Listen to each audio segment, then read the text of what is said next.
Ganti Anda dengan NIM 2119101101072. Saya Safira Izatul Islam, NIM 221810301080. Saya Novel Arkan, NIM 211910101011. Saya Saryan Trendini Putri, NIM 221810301006. Saya Denaldi Ariza dengan NIM 21190101080. Jika membahas tentang sejarahnya, peradaban Cina dimulai pada tahun 221 sebelum Masehi dengan negara yang berbentuk dinasti. Ideologi komunis Cina berawal pada tahun 1919 saat ideologi radikal barat seperti Marxisme dan anarkisme mendapatkan perhatian lebih dari kalangan intelektual dari Cina. Pada April 1920, Grigori Voltinsky dari Partai Bolshevik Rusia yang dikirim untuk mengembangkan Marxisme di Cina, Korea, dan Jepang berhasil mengubah Shen dan Li untuk menjadi komunis. Sejak saat itu, Voltinsky membantu Shen dan Li untuk mendirikan Partai Komunis di Cina. Sistem komunis yang dianut Cina diperkuat dengan adanya Partai Komunis tersebut, sehingga Cina sekarang menjadi negara komunis yang paling terbesar di dunia. Cina termasuk negara yang menganut sistem pemerintahan parlementer yang mana di dalam negara tersebut terdapat dua pemimpin yaitu presiden dan perdana menteri. Sistem komunisme yang dianut Cina diperkuat dengan adanya partai komunis terbesar di Cina yakni Partai Komunis Cina atau PKC. Sistem komunisme dalam pemerintahan Cina hanya menerapkan sistem satu partai dominasi dan setiap kebijakan yang dikeluarkan oleh pemerintah harus selaras dengan PKC. PKC juga memegang kendali penuh atas pemerintah. Dengan hanya menerapkan satu partai dominan, Cina dapat dikatakan sebagai negara yang tidak menganut sistem demokrasi. Sistem hukum Cina pada awalnya mengacu pada Li dan Fa. Li mengacu pada serangkaian standar etika atau moral yang mengatur pola perilaku manusia yang didasarkan pada Konfusianisme, Taoisme, dan Buddhisme. Sementara itu, Fa mengacu pada hukum tertulis yang harus dihormati setiap warga negara Cina. Namun, model pembangunan hukum ini mengalami perubahan pada tahun 1949 akibat menangnya Partai Komunis. Rezim terbaru Cina tersebut menghilangkan segala hukum, kemudian dibuat tatanan hukum terbaru dengan basis undang-undang yang berdasarkan pada paham Marxisme Soviet. Namun, di tahun 1958, pemerintahan Cina kembali menggunakan sistem hukum yang berbasis moral dengan pendekatan tradisional Cina yang sejalan dengan perspektif Partai Komunis dengan merujuk pada berbagai gagasan Mao yang lebih terkenal dengan buku merah. Pada tahap akhir perkembangannya, Cina menganut kembali paham legalisme tanpa mengingkari ideologi Mao dan menempatkan hukum secara subordinatif pada tujuan-tujuan politik. Undang-undang di Cina bersumberkan atas dua badan penyusun undang-undang yakni Badan Legislatif Negara serta Lembaga Partai.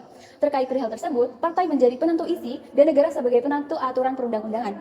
UUD terbaru tersebut menyederhanakan strukturisasi kenegaraan namun di sisi lainnya menyediakan landasan konstitusi untuk partai komunis sehingga negara Cina menjadi negara sosialis yang bernama diktatur proletariat dengan kekuasaannya dibawahi oleh pemimpin Partai Komunis.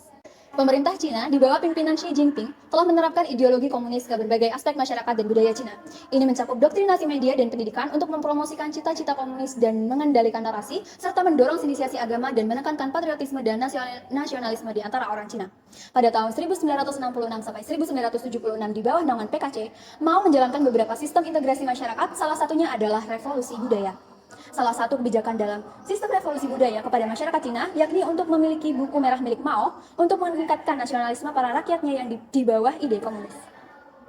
Di era Xi Jinping, berdasarkan pasal nomor 36 Konstitusi Tiongkok, masyarakat Cina dibebaskan untuk memilih kepercayaan. Namun nyatanya, harus tidak meninggalkan ide komunisme. Para pemilik kepercayaan tersebut dikontrol secara kuat oleh negara melalui dua departemen secara struktural, dan dua departemen tersebut dibantu secara administratif oleh 5 asosiasi di bawahnya yang berfungsi sebagai kontrol terhadap umat beragama untuk terdaftar di negara dan secara politis loyal terhadap PKC. Contoh kontrol yang di bawah naungan PKC seperti tempat ibadah, pemimpin agama, konten yang teologis, dan festival tahunan yang agamis seperti haji atau ziarah. Persekusi terhadap kepercayaan yang tidak terdaftar juga cukup gencar dijalankan di era Xi Jinping dengan tujuan untuk membentuk komunitas yang agamis dan kolektif dalam payung komunisme. Meskipun dalam politik Cina menganut sistem komunis, tetapi dalam hal ekonomi Cina menganut sistem kapitalisme barat atau liberalisme ekonomi. Dengan sistem ini, Cina mampu bangkit menjadi kekuatan ekonomi dunia yang semakin tak tertandingi dengan memperbesar soft power dan memberikan pengaruh besar terhadap dunia internasional dalam pencapaian kepentingan nasional Cina. Salah satu strategi kebijakan pembangunan ekonomi raksasa abad 21 yang dilancarkan oleh Presiden Xi Jinping adalah One Belt One Road. Melalui proyek ini, Cina berambisi membangun jalur sutra baru baik di jalur darat maupun maritim yang bertujuan untuk meningkatkan jaringan global antara negara maju dengan negara berkembang. Proyek ini menjadi proyek paling ambisius yang pernah digagas oleh suatu pemerintahan era kontemporer ini, dengan melibatkan minimal 70 negara pada 3 benua dengan total populasi terdapat sekitar 4,4 miliar orang. Selain Cina, negara lain yang menganut ideologi komunis adalah Rusia. Namun, penerapan ideologi komunisme kedua negara ini berbeda. Hal ini disebabkan oleh adanya perbedaan budaya, norma, dan aturan serta ideologi pada setiap negara sehingga menyebabkan sistem administrasi pada masing-masing negara berbeda. Cina memiliki sejarah administrasi tersentral mulai level pemerintah pusat hingga level pemerintah daerah atau prefektur. Namun, untuk saat ini, Cina menggunakan kebijakan administrasi yaitu satu negara dengan dua sistem. Kebijakan ini muncul karena akibat adanya dua prinsip atau ideologi yang berbeda. Dari segi sistem politik, Cina memiliki struktur utama politik yang terintegrasi secara vertikal, yaitu Partai Komunis Cina dan pemerintah negara bagian negara atau pemerintah. Aparat yang memimpin Dewan Negara, dua lembaga utama yang berperan dalam politik Cina, salah satunya adalah National Rakyat Congress atau NRC. Kelebihan Cina menggunakan sistem pemerintahan dengan satu partai yang berkuasa penuh, yaitu stabilitas tatanan nasional, mencakup aspek politik, ekonomi, dan kemasyarakatan. Namun, dalam beberapa dekade terakhir, desentralisasi Tiongkok belum mampu menghindari masalah serius terkait penguasaan elit lokal. Bisnis lokal Tiongkok yang berkolusi dengan pejabat lokal telah menjadi akar masalah privasi lahan secara semena-mena. Sedangkan negara Rusia menganut sistem politik parlementer, sistem pemilu parlemen Rusia menganut sistem proporsional representatif. Sistem kekuasaan tertinggi dalam sistem pemerintahan Rusia dibagi menjadi dua, yaitu presiden dan perdana menteri. Namun, presiden memiliki kekuasaan lebih dominan dibandingkan perdana menteri. Seharusnya kedudukan perdana menteri dalam parlementer memegang mutlak kendali negara, baik kebijakan dalam maupun kebijakan keluar. Sedangkan presiden hanya sebatas kepala negara yang menjadi simbol kedaulatan negara. Perbandingan administrasi negara Cina dan Rusia dapat ditinjau dari beberapa aspek yang diantaranya bentuk negara, bentuk pemerintahan, dan sistem politik. Kedua negara tersebut tentunya berbeda dan berjalan sesuai dengan ideologi pada setiap masing-masing negara. Perbandingan ideologi komunis di Cina dengan ideologi Pancasila di Indonesia. Yang pertama, dalam bidang politik, Cina memiliki sistem politik satu partai. Sistem komunisme yang dianut Cina diperkuat dengan adanya partai komunis terbesar di Cina, bahkan di dunia, yaitu Partai Komunis Cina atau PKC yang memegang kendali penuh atas pemerintah. Sedangkan di Indonesia memiliki demokrasi multipartai yang menganut sistem pemerintah presidensial, di mana kekuasaan tertinggi berada di tangan presiden. Politik Indonesia menerapkan kedaulatan rakyat yang termanifestasi dalam pemilihan parlemen dan presiden setiap 5 tahun. Dengan sistem politik demokrasi konstitusional, namun faktanya presiden tersandera oleh kepentingan partai politik di parlemen dan para donatur politik yang berkoalisi dengan rezim penguasa.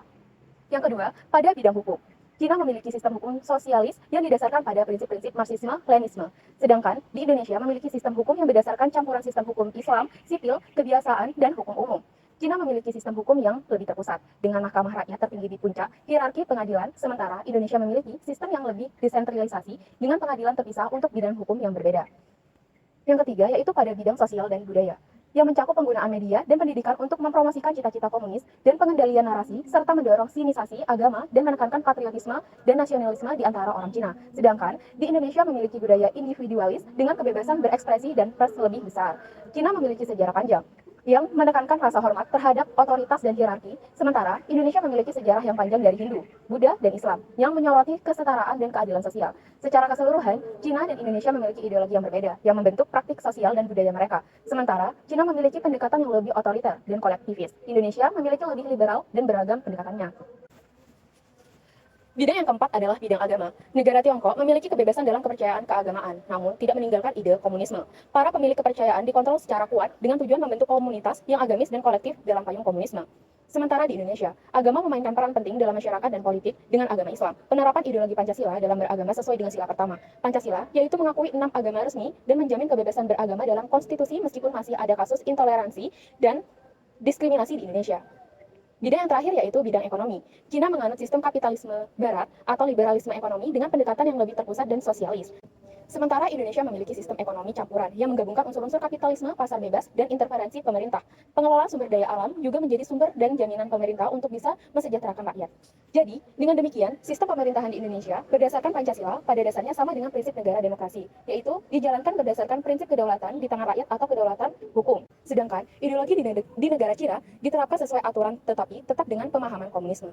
Apabila ideologi komunis yang berada di Cina diterapkan di Indonesia, hal tersebut sangat tidak cocok dengan negara Indonesia. Karena sudah sangat jelas ideologi komunis dengan Pancasila sangat bertolak belakang atau berbeda. Di mana seperti yang kita ketahui bahwa ideologi komunis hanya dipegang oleh satu kekuatan atau satu pusat.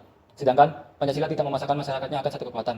Terlebih lagi, dalam sejarah Indonesia, ideologi komunis sudah mempunyai catatan buruk, di mana dengan adanya sejarah tersebut menyebabkan komunis benar-benar dilarang di Indonesia. Dalam penerapannya, Cina mendoktrin rakyatnya tentang komunis sejak dini serta dari segala aspek doktrin akan paham komunis dimasukkan, seperti dalam agama, pendidikan, atau lainnya. Hal tersebut tidak akan membuat Indonesia mengikuti ideologi komunis, karena jiwa Pancasila juga sudah ditanamkan oleh pemerintah kepada penerus bangsa Indonesia sejak dini dengan memperkenalkan sejarah serta bahayanya komunis apabila ada di Indonesia.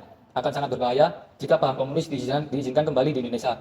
Akan sangat memungkinkan peristiwa G13 PKI terulang kembali, karena negara Indonesia terdiri dari berbagai elemen masyarakat. Kita juga sudah mengetahui bahwa di masa lampau, Indonesia pernah berusaha menggabungkan semua pemahaman dalam konsep Nasakom, yang berujung pemberontakan oleh komunis untuk menguasai dan mengubah ideologi Indonesia.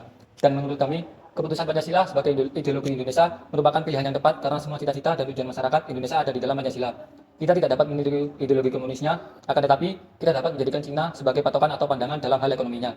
Karena sekalipun Cina negara komunis, akan tetapi kepintaran petinggi Cina membuat ekonominya meningkat pesat, yang mana Cina dikenal sebagai one country, two system. Kesimpulan mengenai pembahasan kali ini, yang pertama, ideologi komunis di Cina mulai masuk pada tahun 1919 sejak maraknya pemikiran Marxisme di Cina. Ideologi komunisme diterima dengan baik dan berkembang saat ini dan telah merebak ke berbagai aspek kehidupan di Cina, termasuk politik, hukum, sosial budaya, agama, maupun ekonomi. Penerapan komunisme di Cina berbeda dengan di Rusia, karena adanya perbedaan budaya, norma, moral pada setiap negaranya. Ideologi komunis di Cina dengan Pancasila memiliki perbedaan mendasar dalam bidang hukum, politik, agama, sistem pemerintahan, maupun hak individu. Ideologi komunisme sangat bertolak belakang sehingga tidak dapat diterapkan setiap negara memiliki tujuan dan cita-cita berbeda. Pancasila juga sudah menjadi identitas bangsa yang sesuai dengan kepribadian bangsa sehingga paham komunisme tidak cocok diterapkan di Indonesia.